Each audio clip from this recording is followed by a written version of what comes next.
Hi, welcome to Community Connection. I'm your host, Sarah Clark, and today with me I have Dennis Ricard, First Vice President of Old Spanish Days, and Kaz Stimson, Second Vice President of Old Spanish Days. Welcome to the show. Thank you. Thank you. Well, Cox is a longtime partner and sponsor of Old Spanish Days. We absolutely love the celebration and the history and the festival and everything that goes along with it. So I'd love to chat with you today about how it's grown and evolved over time and what we have in store for us this year. Well, we'd also like to thank Cox and Cox Media and Cox 8 for being a sponsor. Without your help, Fiesta is not possible. And we'd also like to thank the City of Santa Barbara and the counties of Santa Barbara for supporting Fiesta as well. Well, it takes a lot of people like yourselves and time and energy to put on an event of this magnitude. So I'm very curious to hear more of the details, Sure. but I'd love to know more about the theme for this year, how the theme is chosen each year for Fiesta and who chooses it. Well, the theme is chosen by the El Presidente, and this year the El Presidente is Josiah Jenkins, and he chose Vaqueros y Vaqueras, okay, which is cowboys and cowgirls, and it's basically the El Presidente's experiences. And Josiah is very much into the cowboy-cowgirl way of life, and the Vaqueros y Vaqueras represent the earliest cowboys from the Spanish period, and so we want to celebrate that this year.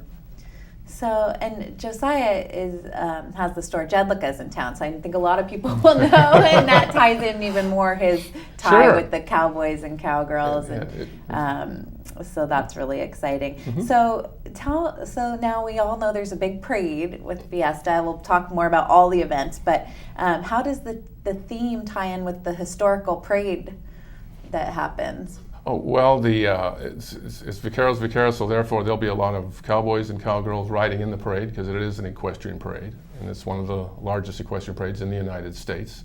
So that'll be exemplified through just the many exhibits of horsemanship and by both cowboys and cowgirls, or Vaqueros y Vaqueras.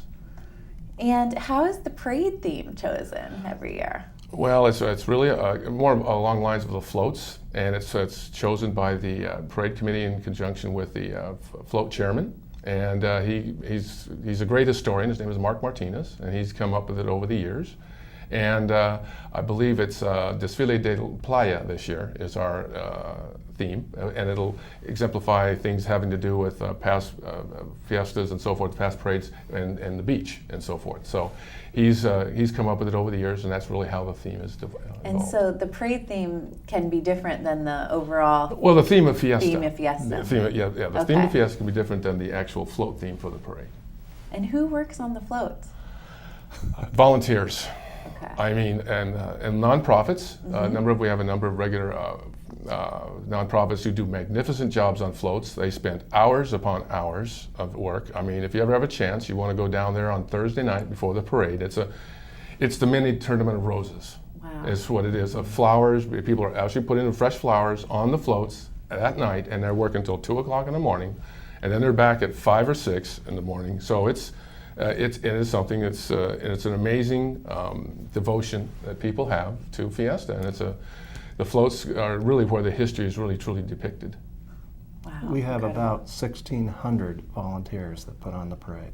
Oh my goodness, and that's just the parade. This is just the parade. That is unbelievable. Well, my next question was asking about volunteers, because I know Old Spanish Days and Fiesta is the largest community event in Santa Barbara. I mean, this doesn't get bigger than this, and I know that a lot of nonprofits and volunteers are involved. So tell me more about the nonprofits and organizations involved and the different booths at the Mercados and how that works. We have two Mercados, Mercado de la Guerra and Mercado del Norte. And between the two, we have about 55 charities that sell Spanish and Mexican foods to support their charities. And I would say for many of them, that is their primary event, raising funds for their specific charity. Every year we have a few new ones.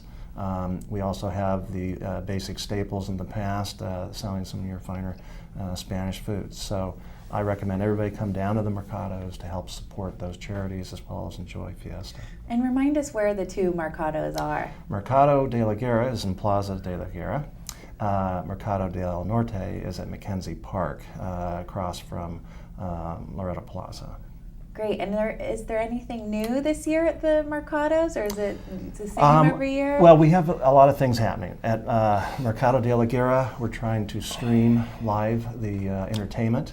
At Mercado del Norte, we have a couple things. I'd like specifically mention the Crazy Horse Cantina, and once again, thank you to Cox, because we are going to try and run big screen televisions there. It is a wonderful opportunity for a little older crowd, let's say 34 and up, to enjoy dancing, and a few drinks. We also are incorporating on the main stage at Del Norte high school bands and under, primarily from the local area. Just like the old street dances that we had in Santa Barbara, we're doing this with bands. And so families can come down and watch their kids and other kids perform and have a wonderful time. Great. I'll definitely be checking that out.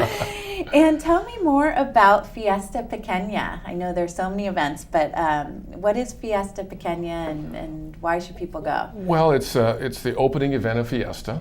It is known, Fiesta Pequeña is for Spanish for Little Fiesta, and it goes back to the earliest parts of Fiesta in the early 1920s, when they had on the special events on the steps of the Mission, and it continues to this day. It is, I believe, one of the most colorful events of Fiesta. I mean, the people are staking out their claims on the grass early to attend that event. The lighting and the setting, it's frankly magnificent. I mean, it's got the Queen of the Missions, the Santa Barbara Mission, which is one of the oldest missions in California, and just a wonderful setting of Spanish dancing and celebration and so forth. And it's I recommend it to anyone who can attend. Great. And tell me more about some of the other activities that go on. So Fiesta is for a week, Yes, is that yes. right? And is it the first week of August every year? It's the first week of August that has the first Friday of August. Okay, and what's the history behind that date? It used to center around the full moon, but because of the parade and our relationship with other events in the county, we had to actually find a specific date that they could hold on to, and that's how we came up with the first Friday in the week of August. Okay, wonderful. So tell me more about some of the other events, including Noches de Ronde and all the other things. I want to highlight those because a lot of people don't know the free events that we have. Noches de Ronde is dancing, Spanish and Mexican dancing, at the courthouse, Sunken Gardens, on I believe Thursday, Friday, Saturday night. There's also an afternoon, which is Tardes de Ronda, free to the public. I mean, again, we talk about colorful settings. You can't get a more beautiful setting than the Santa Barbara County Courthouse, which is one of the most beautiful public buildings in America. And I recommend people who are looking to have a nice evening, sit on the grass and watch it it's 8 to 10 o'clock at night, and it's all free to the public. We also have the arts and crafts on Saturdays and Sundays, but as we get to later in the week, we have, of course, the El Desfile Histórico, the Fiesta Parade, on which basically the town stops at noon and focuses on that. I mean, that's really quite extraordinary. We then have, they can also go to the rodeo, which is available at Irwin Showgrounds, which exempts Vaqueros y Vaqueras. Again, the skills are shown again from early California. And then we have the Children's Parade on Saturday, and that is, parents go to no lengths to decorate their children. And it's really very popular, and I recommend people, after the pancake breakfast in the Alameda Park, they go over there and watch the Children's Parade on Saturday morning. Wow, and how do you participate in the Children's Parade if someone wanted to be a part of that? You contact the Parks and Recreation Department of the Santa Barbara City of Santa Barbara, and they do all that and so forth and so on. What we do, we supply the ice cream for the children. You have the fun part. Yeah. Well, technically, Marburg provides the ice cream. Okay. But Thank they you, Marburg. do it through our help. Yeah, we Great. don't pass it out. Wonderful. And any other events not to be missed, or any well, we of do your have- favorite events? We do have arts and crafts on Saturday and Sunday on Cabrillo Boulevard near Los Baños. Let's see, we also have Dignitarios. Dignitarios, they sell at the Santa Barbara County Zoo on Thursday afternoon into the evening, dancing up until 9 o'clock. It's a very popular event. It's all the mayor in the county and the councilman and so forth are all there.